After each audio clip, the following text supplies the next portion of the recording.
Министерот за европски прашања Орхан Муртезани не ги потврди шпекулациите во јавноста дека ќе замине на амбасадорската позиција во Брисел, иако се најавуваше дека имињата на новите министри и рокадата што при тоа ќе се направи ќе биде официјално објавена до крајот на неделава, тоа не се случи.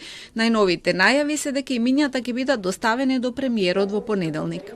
Во рамките на коалицијата ВЛЕН се уште се разговара за модалитетите на реконструкцијата, уште нема финален договор како ќе изгледа реконструкцијата, кој ќе замине, кој ќе доаѓа во функцијата или дали некој ќе замине на одредена функција надвор од земјата. Така да во моментот можам да ви потврдам дека се работи на модалитетите, меѓутоа нема конкретно решение.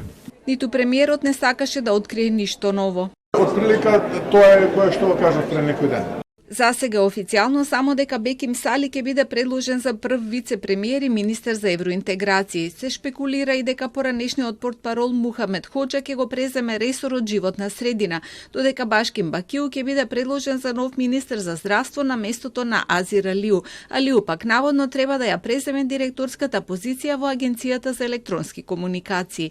Веднаш штом предлогот биде одобрен од премиерот ќе биде свикана и собраниска седница за нивно именување.